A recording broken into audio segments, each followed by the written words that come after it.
recording is on. Greg, I think we're both coming through a good mic. So yep. right. Let me check audio real quick. Yeah, I am. Cool. All right, let's do it. What's up, everybody? Welcome back to Real Estate Uncensored. This is the place where you get actionable ideas, insight, and inspiration to turn your real estate career into a life of freedom. And we are back with Chris Prefontaine, the smart real estate coach. And if you caught his last episode, then you know we're going to talk a little bit about real estate on terms. And we'll get into what that means just to clarify and refresh everyone, whether you caught his last episode or not. We dug a little bit into Chris's story. We're going to go deeper into scripts and dialogues about how to talk to buyers and sellers about doing this and what their options are and how to close some deals that way and just get started going down this path. But first, before we bring Chris in, my compatriot, my comrade in arms, my partner in all things real estate crime related, Greg McDaniel. What's up today? What up, the Johnson face? How are you, buddy? Good to be seen. Good to see you and Mr. Prefontaine. We were talking off air before we started the show today. Just to the fact that I'm involved. I bought in. I'm a part of this organization. I'm working with them on buying and selling property here in the area on terms. It is completely different than what your real estate brain, is told to do. It's like 180, and I've been trying to relearn. Like it's like learning how to walk again. But once you get it, you're like, well, what in the hell have I been doing for the rest of my career? This is stupidity. And I was baffled by it. I loved it. Chris sent me his book, Real Estate on Your Terms. A phenomenal book. He even signed it for me. Ding! Look at that. Look at that. So I'm pumped to have you back, man. You guys run such a solid organization. It's so education forward, and you're so helpful to all of your partners and all of the people that are a part of it. Because we're like babes in the wood, bro. Like we come into this thing thinking we know how to sell real estate, and we just like get tossed out with the bathwater. Goodbye. We don't know what we're doing, but you haul us back in. I love it. So all those analogies, welcome to the show, buddy. Thanks, buddy. I appreciate it. I was, you probably remember, maybe you don't, I was a broker too. So when I started doing this, I said, what the heck was I thinking about? Like you think you know it all until you dive in. Yeah. That's right. Well, catch us up, actually, just in case people didn't catch the last episode. Give people just kind of a couple of minutes on your background, the broker thing, the transition, and what got you thinking about getting into buying and selling real estate on terms. Yeah. So real 10,000 foot view. I've been at this for 28 years now. Wow. That sounds daunting. But it was back building in the 90s. Then it was a Realty Executives franchise with my real estate broker hat on, which was brand new for me. I sold that in 2000 to Coldwell Banker. I started doing my own investments, coaching people throughout US and Canada. And then that led up to my own investments. Yeah, but in 2008, when the crash came, that's what the trigger was to do a whole bunch of things different. It took a while to get my legs again to say, how do you want to be in real estate, right? Mm-hmm. But then I said, okay, we got to re-engineer it. We got to never sign personally on loans. So that means terms. Mm-hmm. And we got to make sure that we don't borrow money from even private people to do these deals. So everything's on terms, meaning lease purchase or owner financing. So when I first heard about this, just 10,000 foot lease purchase, owner financing. I know most of us are probably familiar with owner financing, but let's go over that. What is a lease purchase? How does that work? Let's do it with a mortgage in place. So let's see, we're going to buy Matt's home we agree it's worth around $300. He has got a mortgage on it of $200. So I say to him, okay, Matt, we're going to make your mortgage payment every single month. That's the lease payment. It goes right to the bank though, directly. And then we're going to guarantee you $100,000 at the end. What does that mean? It means I'm not talking price. I'm just talking $100,000 equity is guaranteed because that mortgage of $200 is going to be less at the end. Mm-hmm. I'm paying him $100 and paying the loan off. In the meantime, I've got a tenant buyer in there making that monthly payment and then some to me. So it's paying down principal and it's giving me a nice little payday every single month. But to get in that home and that lease purchase and rent to own on my buyer, they got to put a big down payment down. So I'm getting a nice juicy payday up front, paydays every month, and then payday on the back end. So you're working that in regards to, so let's say Matt's home was worth $300,000 today. They have a $200,000 mortgage, easy round numbers, right? Now, but you put people into properties for 3 to 10 years. It's not like 2 months. It's a long period of time, correct? Yeah, it's usually 36 months, especially if it was the seller's primary. So they don't trigger the 2 out of 5 years with the capital gains. So we're usually cognizant of that, even though some of them don't even know it. Just morally and ethically, we want to make sure we do the right thing there. But some of these terms, can get pushed out to 5, 7. We just did a 10, just did a 15. We're pushing the terms longer and longer because, quite frankly, when the market changes, we don't care, right? We get that much time. So we're thinking ahead for any type of market changes too. And so this is the thing that kind of rang true to me. And I'm like, how in the heck are they making the money? Like, I couldn't wrap my head around this. Then I'm like, oh, wait a minute. You agree upon the $300,000, which is the current market value for Matt. Matt comes out, doesn't pay real estate commissions, you know, a whole bunch of lists of other things that are value add. He's like, okay, cool. I get my 100 grand, coolio. Then it goes 3 years out. Let's say tax on another 100 grand. So that's your third payday, is that extra 100 grand or 50,000 or 200,000, whatever that number is. That's your payday, right? Yeah, at the end, it's the premium we marked it up and all the principal pay down. So depending on what that underlying loan has, we've had some as much as, you know, 12 or 1,500 a month in principal pay down. Wow. So at the end, you're getting all that. Because remember, you told Matt you're giving him 100 and paying off the loan. Oh, that's right. Okay. That's that interesting. Adds to the payday 3. See, that's what I'm talking about. It's just we've been doing this stuff wrong, in my personal opinion. I think my dad said something to me, Chris, I think you would resonate with. He looked at me a number of years ago, and we're looking through pricing in the area, and he's like, you know, Greg, we should have bought every single listing we ever had. I'm like, you are a moron. We would never have made money. But looking back, I mean, think about it, man. That's crazy. If you've been able to walk in and give the opportunity, hey, man, I'll buy your house. I'm going to go to the market. These are the terms. There you go. Why couldn't an agent use this in a listing presentation? Well, they could and should. I've said that since day one, because then you're the only agent going in there, if that's you, saying, let me look at everything and I'll see what the best is here for you. I can buy it. I can maybe option it and get some money back to you. Or, hey, maybe I'll just list it. Maybe that's the best route for you. You can say you don't have to say no to any listing unless something's grossly in arrears and there's no equity left. But every other deal you can make. Pretty cool. So here's the cool thing, man. I had a past client of mine 2 years ago. He bought one of my listings. He was going through a divorce, and he bought over on this area. I don't know why.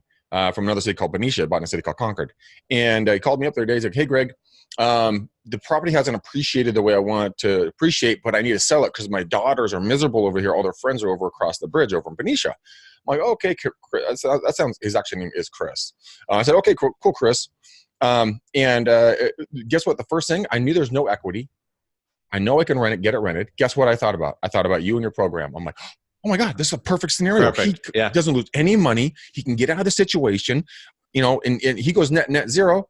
I get a property, you know, that's going to cash flow, and we're winning. Yeah, and then you turn that around. Let's say you did that tonight. That thing can be filled because you're offering terms to buyers who can't get loans right now.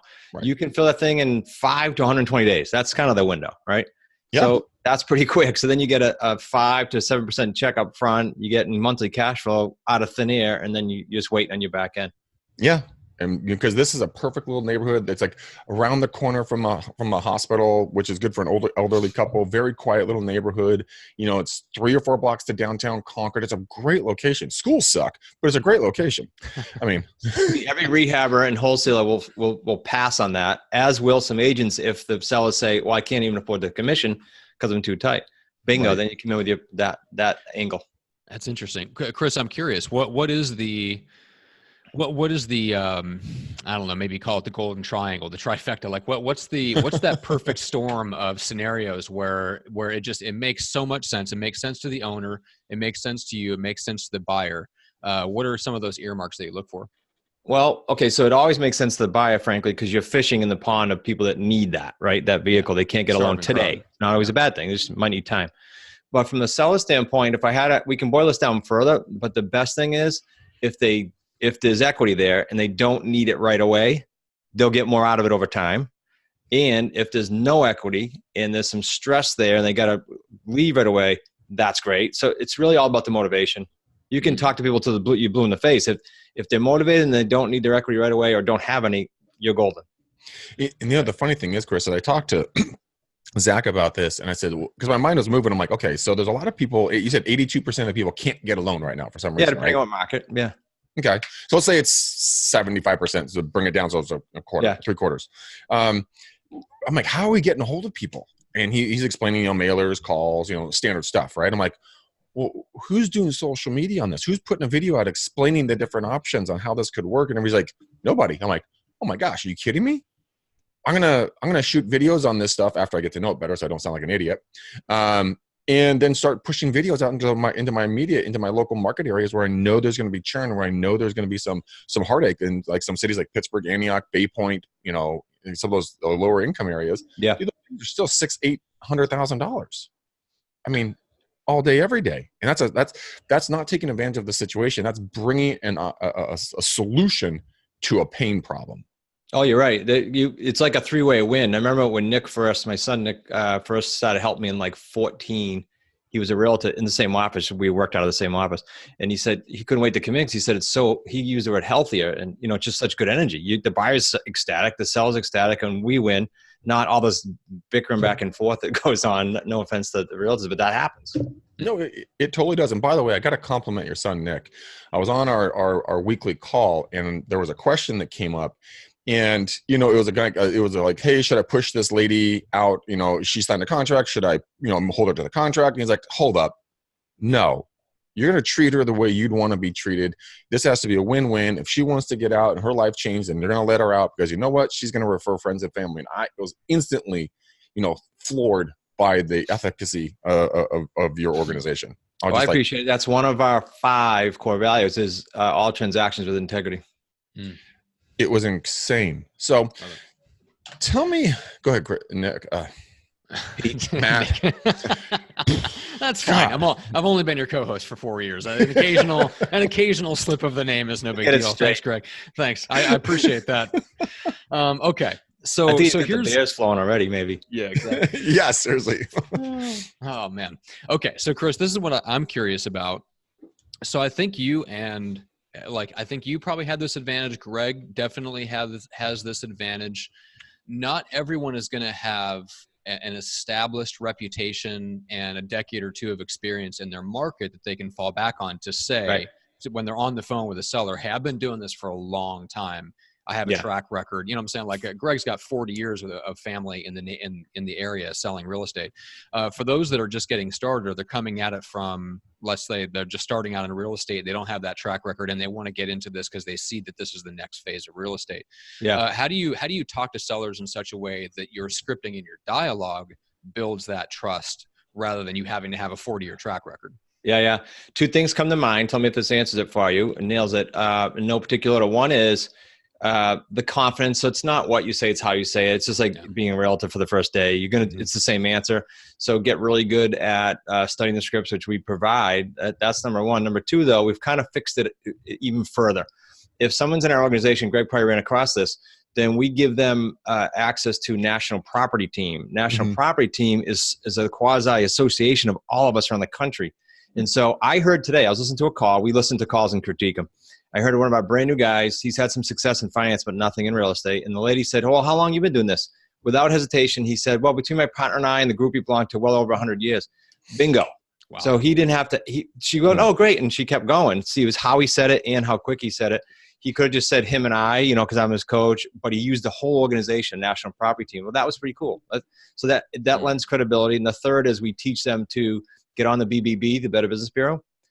Most states are going to make them wait 6 months. So we've, again, fixed that a little bit. And it works almost every time where we send a letter from National Property Team saying, "Hey, Matt's a member. We've been at this for 29 years, blah, blah, blah." And they've been getting accepted sooner. So these are cool little ties for credibility. I like it. Yeah, that makes sense. Because Greg, I can see like if it comes up for you, it's no big deal. It's like it rolls right off the tongue.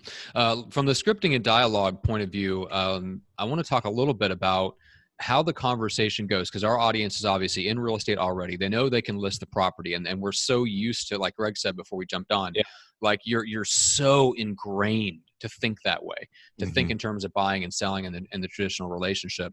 So how would you recommend people? Let's talk about just from a scripting point of view. How do you start the conversation with a seller knowing that you've got this ability versus starting it as a real estate pro? If they were a realtor hat on, I would say it's an easy in, because I'd say, "Matt, let me come out. I've got some different options where I can list your home. If those don't work and I think it's best for you, or we think it's best for you, it can also buy it."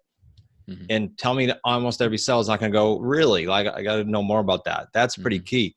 And then you got to do the right thing, though. You got to morally and ethically look at the situation and say, "I think this is best for you, and here's why." Example, if I run into a seller who's a landlord, just use that example. So I know their experience. It's not like they're trying to run away from the property. They're just done renting it. I might give them the option where I make a lot less. We call it an assign out, an AO, in which case we get the buyer and we assign it to the seller. They make more money. So some sellers have even said, why are you telling me that? Because they clearly see that I make less. I said, "That's the best thing for you right now." So if you're a realtor, just have that attitude. Just go in with open eyes and go, which one is the best, and tell them what you think, honestly, and they'll respect that. No, I love that. I love that approach because it's such a different approach than, hey, here's my 200,000 bullet points of why I'm the best real estate agent in all of California. Look at me. My mom gave me the #1 son award too last week. Hire me. It's more like, hey man, look, listing the home might not be the right thing for you. Me buying the property might be the right thing. Let's sit down and figure out options on the table, and then bing, bang, boom. Now, if someone came to me back in 2008 when the crash happened and I lost both of my houses, my cars, the girlfriend I was dating at the time told me I didn't make enough money for her, and so she left. I mean, someone had come to me and gone, hey man, I know you're up shit creek, but here are some options, and you don't have to go through foreclosure and bankruptcy like I did. Right. I'd be like, you're the messiah of real estate. I will refer you my mother, and everyone else I can ever come across because you gave me an out. It wasn't painful. I agree. And by the way, when you said, all the bullet points, I was a realtor. I remember going to listing appointments. The bottom line is you're not selling anything. When you're talking about giving them these options, it's like when they go to a doctor, attorney, auto body, whatever, you're looking for solutions for them. That's all you're doing. Mm-hmm. So tell me everything. Give me the numbers in your house. Give me everything. And then I'm going to show you what solutions are the best. I don't have to pitch anything. I'm the only realtor in that case, if I was, who's doing that probably in that marketplace. No one else is doing it. Shit. I'm so glad we're doing the show today. I'm going on a CMA here after this, and this guy told me if he doesn't sell by the end of the year, he's in financial straits. This is a perfect scenario. That's when you want to get Zach on the phone with you and just bang that out. I'm glad that you were able to jog my memory of the stuff we're talking about today in my own business that I'm running. Oh my gosh, that's hilarious. Yeah. Well, and I think that's going to be, I think a lot of people are going to, I don't want to say struggle with it, but it's going to be an adjustment. People are making it right now in the sense that some of the top team leaders are looking at the trends with iBuyers and things like that, and they're already adjusting their pitch, right? They went to the drawing board and said, okay, this is the new competition. This is what's catching the attention of the homeowners that we're trying to list their home. So we're already going to have to deal with this. So they're starting to set up, essentially homemade iBuyer programs where they go out and they get some investors together and they at least give themselves the ability to say, oh yeah, I can do that too. We can make an offer to buy your home if the numbers work out. Right. And that's fine. But yeah, like knowing that you've got a different option where you've got a different way to make money, it's not just a ploy to get into the home, to still list it. You're still, you know what else I like too, still doing that. Matt, you jogged my brain with this. Because I'm telling our students this, there's national companies that, like, the terms is not new. Terms have been done for years, but nationally, more and more real estate is being done on terms because we all know what direction banks are going. They're going the opposite direction. They're getting harder to work with. So, okay, so if that's the case, if mom and pop are selling their house and they get a call from a national company or they get a call from you, the local expert, in my opinion, they're going to lean towards you, especially if you've established you as the authority in the marketplace, to Greg's point about hitting social media and doing that. We're helping our students do that. We call it the authority sprint, and we work with another gentleman who works with us on PR and things, and we're making them like the authority. So anyone checks out how to get their home sold creatively, boom, they're going to see that person. Well, that's much better than some national unknown coming in. My opinion. I like that. So a little thing about back to the iBuyers. I was listening to a podcast with Real Trends, Steve Murray, and he was talking about, and I didn't know this, that for all you guys who are listening to this right now or watching this video, iBuyers are not really a threat. The reason why is that they actually cost 12 to 15% more after all the fees and everything else that they actually charge, more than a regular real estate buy. So go listen to the Real Trends that Steve Murray did. It's a fascinating podcast, and he breaks it down, and you're like, wait a minute, why am I afraid of this? That's interesting. That I hadn't heard yet. Yeah. And it may take a while. If that's true, then that will eventually get out into the marketplace and sellers will figure that out. Yeah. Especially if it's hidden, quote unquote hidden. Yeah. People do not like that. That's for sure. Yeah. Okay. So let's talk something. I got a question for you, Chris, is what, and people are always skeptical. They say, well, this won't work in my market. Of course. I work in a luxury market. I work blah, blah, blah. I was listening to a bunch of the recorded calls on our Slack channel, and dude, I heard Zach negotiating a $1.8 to $1.9 million deal. Yeah. And the guy was just as friendly as the $300,000. Not knocking the $300,000, but just the disparity of the prices. It's actually easier. Explain that. Well, usually, and again, I'm not disparaging, I'm not segregating, but usually if they're in that, and especially if it's a debt-free home, then there's some financial savvy there. There's some sophistication there from just a business standpoint. And so usually it's a good conversation. Like financial planners and bankers, for whatever reason, like finance people love what we do with terms, love it. They get the numbers. They go, I get this. I got at least cars, and goes, I get this. I know how this works. So the higher end, it works fine. Like we have a guy in DC who his average price runs 1.2 to 1.8. Whereas for us, that's like 350 to 7, So, and he's kicking butt. He's our top earner right now, granted, because of the price ranges, but it works at all ranges. Then we've got people down. I got a Slack call today in a house that woman bought for 47 grand. And one of my students wanted me to analyze the call, so all ranges of price, it works. It's funny you say that, because I tend to agree with you 100% on the fact, Chris, that the higher end luxury markets, as long as you come in knowing what you're going to do and how you're going to help them and not come in half cocked, they get it. They're educated. They understand this. And I use Red X, which is the hat that I'm wearing, for doing my dials. And they have a tab in there called For Rent by Owners. And I'll call these owners and talk to them about their rental properties. It is liquid gold for calls. Yeah. Because they understand the numbers. They understand the process. They already have their own. This is already one of their investments. Yeah. Okay, shoot, man. I don't want to deal with renters anymore. Sure, you take it over, and I'll guarantee you we'll set up a call with Chris, and we'll make it happen. It's just like that. It's so much simpler. Is a great price range wise. This holds, but also if you're in any price range, but if certainly higher, if that's free and clear, and they don't need the money, they would have pulled it out already in theory. So like this building we're in, I think last time I was on your show, we weren't in this building, but we bought this building on a financing. And recently I went to the guy who's only a year in, and I was going to look at doing some restructuring and refinancing, and it would have taken his loan out. And he said, no. I told you, I know we didn't sign a due on sale, but I don't want to be paid out because of capital gains and other reasons. He's an older gentleman. He has money. So if you fish in the pond of free and clear homes, it'd be great as a realtor, but also be great as an investor too, because these people will do these deals with you. Zach did just under $1 million on the water at Cape Cod. We've had it now for a couple of years. Principal only payments, little to no down. We put a teeny bit down on that one, but it's $1 million home. I think we put like $9 grand down, something stupid. I can afford that. I'm in. So it works. Long answer. It works. That's awesome. All right, Chris, before we finish off with the final couple of questions, Greg mentioned the book that he's got. You guys actually cover the cost to send that out to people. So where's the best place they can go to grab it? Go to free, SRECbook.com, free, SRECbook.com, and that counts shipping. I can't stand when someone says, get my free book, and you click it, and you got to put your credit card in for $8 or $10 or 15, crazy. We'll pay for shipping. Just put that they saw it on your show. There's going to be a little link on there. Oh yeah, let them know that we sent you. That would be much appreciated. All right, so before we finish out with like a small tactical question, I was just curious. There was something you mentioned about the banks being harder to work with if that's the direction that they're going, whereas before, like pre the last crash, they were super easy to work with. They started throwing around money like it was going out of style. So what's the difference you think between now and then? With credit's a big issue. Right. So people say, well, there's a lot of programs out. Yeah, but I bought a home in 2 years ago. And my loan to value on the property is about crazy low, like 20 something percent. I went through this ringer, and my wife said, how other people get like loans and regular loans, like 80% LTV. Yeah. It was ridiculous. So they're getting harder and harder to work with. And if you look at the national numbers, and I forget where I read this sitting one day, but it said like 2-3% of the transactions in the early 90s, late 80s, early 90s, were done on terms. And they projected it out saying the next few years will be up in the high teens for total transactions in the United States. That's a big jump in terms. Wow. Mm-hmm. They're talking about mainly owner financing. They're not even talking about lease purchasing. Mm-hmm.